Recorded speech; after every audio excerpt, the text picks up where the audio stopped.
Hello everyone, I am आरकेम sir, an English teacher and motivational speaker. आज मैं आप लोगों को इंटरमीडिएट का जो फर्स्ट चैप्टर है अ गर्ल विद अ बास्केट, जिसके राइटर हैं देखिए यहाँ पर विलियम सी डगलस, इसका जो है हिंदी अनुवाद बताने जा रहा हूँ। फ्रेंड्स, यदि आपने अभी हमारे चैनल को सब्सक्राइब नहीं किया है तो सबसे पहले चैनल को सब्सक्राइब कर लें और बेल आइकन को ज़रूर दबाएं ताकि आने वाले हर वीडियो का नोटिफिकेशन आप तक इजीली पहुंचता रहे। तो शुरुआत करते हैं। अब देखिए, अ गर्ल विद अ बास्केट मतलब टोकरी वाली लड़की, जिसके राइटर हैं William C Douglas.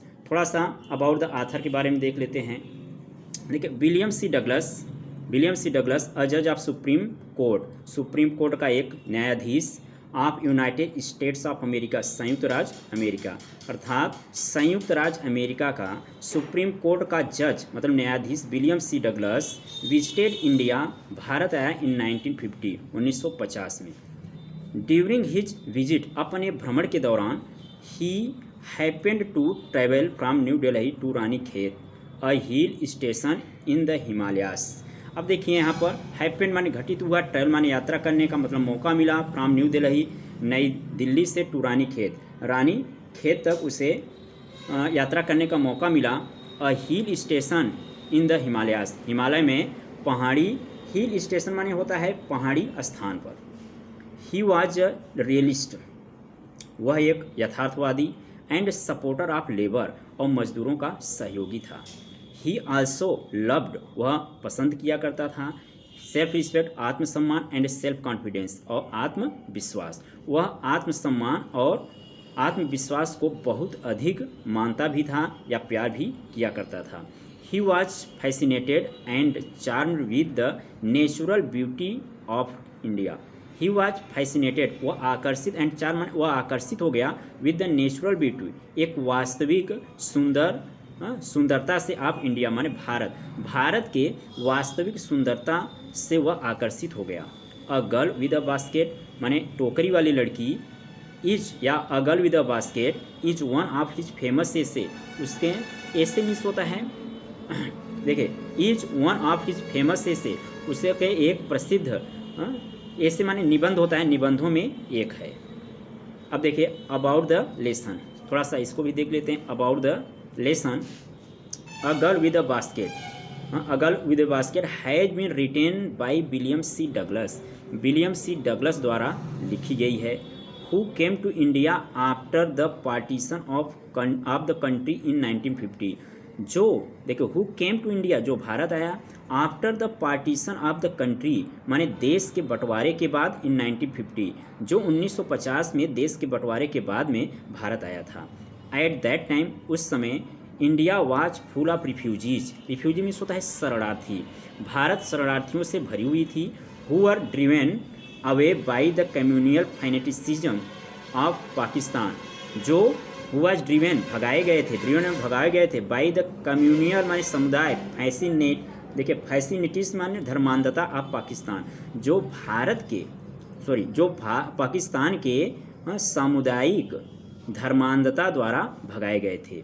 He had a unique experience, उसे हैड अ यूनिक माने अद्वितीय, एक्सपीरियंस में अनुभव हुआ, at one of the railway stations माने एक स्टेशन पर, या रेलवे के एक स्टेशन पर उसे एक अद्वितीय अनुभव हुआ। मेनी रिफ्यूजी चिल्ड्रेन वर सेलिंग स्मॉल आर्टिकल्स, कई शरणार्थी बच्चे वर सेलिंग बेच रहे थे, small articles like baskets and fans, small article में छोटी छोटी वस्तुओं को, लाइक जैसे बास्केट्स टोकरियाँ, एंड फैंस और पंखे। He was impressed with a little girl of 9 years, he was impressed means प्रभावित होना, वह प्रभावित हो गया, विद अ लिटिल गर्ल, एक छोटी लड़की से, ऑफ 9 years, जो 9 वर्ष की थी, अर्थात वह 9 वर्ष की एक छोटी बच्ची से प्रभावित हो गया।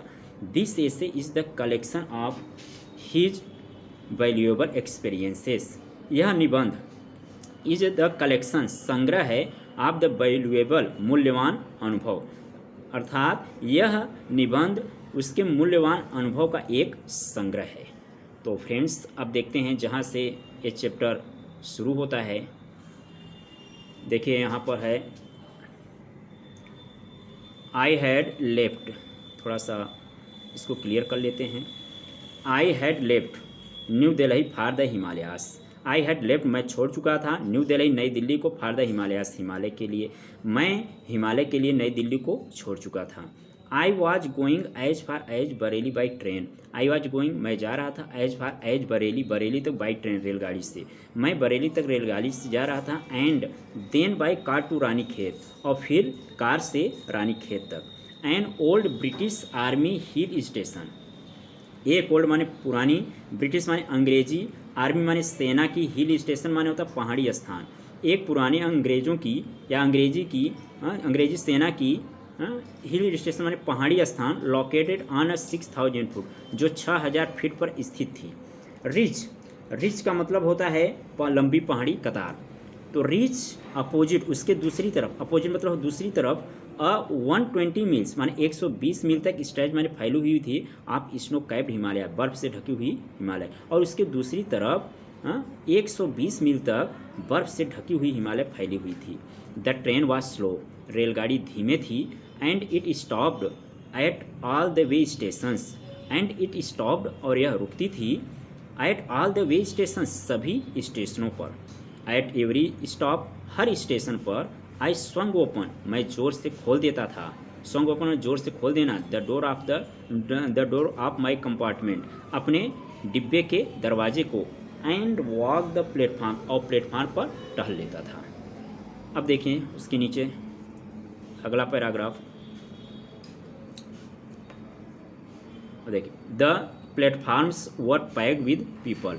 प्लेटफार्म पैक्ड भरी हुई थी विद पीपल लोगों से, जिसमें सिख, मुस्लिम्स, हिंदू, सोल्जर में सैनिक, मर्चेंट व्यापारी, प्रिट्स पुजारी, पोर्टर्स कुली, बेगर भिखारी, हॉकर्स फेरी वाले थे। ऑलमोस्ट लगभग एवरीवन वाज बेयरफुट, हर कोई बेयरफुट मीन्स होता है नंगे पाँव था। And dressed in loose white garments, and dressed माने पहने हुए थे, इन लूज माने ढीले ढाले, विद वाइट गारमेंट माने सफ़ेद पोशाक, अर्थात ढीले ढाले सफ़ेद पोशाक पहने हुए थे। आई वुड आस्क मैंने पूछा, एटलीस्ट मीन्स होता है कम से कम 3 पीपल, 3 लोगों से, मैंने कम से कम 3 लोगों से पूछा। बिफोर आई कुड फाइंड तब मुझे एक व्यक्ति मिला, वन हु स्पोक इंग्लिश जो अंग्रेजी स्पोक बोलता था। वी वुड टॉक हमने बातें किया, वर्ल्ड अफेयर संसार के मामले के बारे में या संसार के घटना के बारे में, एंड एवरी मेजर टॉपिक और हर मेजर टॉपिक में महत्वपूर्ण बिंदुओं पर। The news of the day produce माने दिन में उत्पन्न होने वाले। इन दिस वे इस तरीके से। I was trying to get a feel of the pulse of the nation. I was trying to मैं कोशिश कर रहा था, आई वॉज ट्राइंग टू मतलब मैं कोशिश कर रहा था, gate a feel of the pulse of the nation मान राष्ट्र के नब्ज को टटोलने की या अनुभव करने की कोशिश कर रहा था। चेकिंग परीक्षण करते हुए या जांच करते हुए, ओपिनियन राय, अगेंस्ट विरुद्ध, ऑफिशियल सरकारी एटीट्यूड दृष्टिकोणों एंड रिपोर्ट में सूचनाओं, मतलब ये होगा सरकारी दृष्टिकोणों और सूचनाओं के अगेंस्ट में विरुद्ध उनकी राय को जांच रहा था। तो फ्रेंड्स थोड़ा सा इन 2 पैराग्राफ का फिर से देख लेते हैं। I had left new Delhi for the Himalayas, मैं हिमालय के लिए नई दिल्ली को छोड़ चुका था। I was going as far as Bareilly by train, मैं जा रहा था बरेली बाई ट्रेन रेलगाड़ी से बरेली तक। And then by car to Ranikhet और फिर कार से रानीखेत तक। एंड ओल्ड ब्रिटिश आर्मी एक पुरानी अंग्रेजी सेना की पहाड़ी स्थान, लोकेटेड ऑन 6000 फुट 6000 फीट पर स्थित थी। रिच अपोजिट उसके दूसरी तरफ 20 mile stretch of snow capped Himalaya 120 मील तक बर्फ से ढकी हुई हिमालय फैली हुई थी। द ट्रेन वाज स्लो रेलगाड़ी धीमे थी। And it stopped at all the way stations और यह लगभग हर स्टेशनों पर रुकती थी। एट एवरी स्टॉप माने हर स्टेशन पर I swung open the door of my compartment मैं डिब्बे के दरवाजे को खोल लेता था। एंड वॉक द प्लेटफार्म और प्लेटफार्म पर टहल लेता था। The platforms were packed with people, platform लोगों से भरी हुई थी, जिसमें सिख, मुस्लिम, हिंदू, सोल्जर सैनिक, मर्चेंट व्यापारी, प्रिस्ट पुजारी, पोर्टर कुली, बेगर भिखारी, हॉकर्स मीन्स फेरी वाले थे। ऑलमोस्ट एवरीवन वाज बेयरफुट, हर कोई नंगे पाँव था। And dressed in loose white garments और ढीले ढाले सफ़ेद पोशाक पहने हुए थे। I would ask at least 3 people, मैंने कम से कम 3 लोगों से पूछा। Before I could find one तब मुझे एक व्यक्ति मिला हु स्पोक इंग्लिश जो अंग्रेजी बोलता था। We would talk world affairs हमने संसार के घटना के बारे में बात किया and every major topic the news of the day produce, माने दिन में उत्पन्न होने वाले हर महत्वपूर्ण बिंदुओं पर बातें किया। इन दिस वे, मतलब इस तरीके से I was trying to get a feel of the pulse of the nation, मैं राष्ट्र के नब्ज को टटोलने की कोशिश कर रहा था। Checking opinion against official attitudes and reports, सरकारी दृष्टिकोणों और सूचनाओं के विरुद्ध उनकी राय को जांच रहा था। सो फ्रेंड्स, ये हुआ फर्स्ट और सेकंड पैराग्राफ का हिंदी अनुवाद। तो बाकी अब नेक्स्ट वीडियो में सेकंड पार्ट में फिर मिलेंगे। यदि आपने जो है चैनल को सब्सक्राइब नहीं किया तो सब्सक्राइब कर लें और इसे ज़्यादा से ज़्यादा शेयर करें। So thanks for watching this video.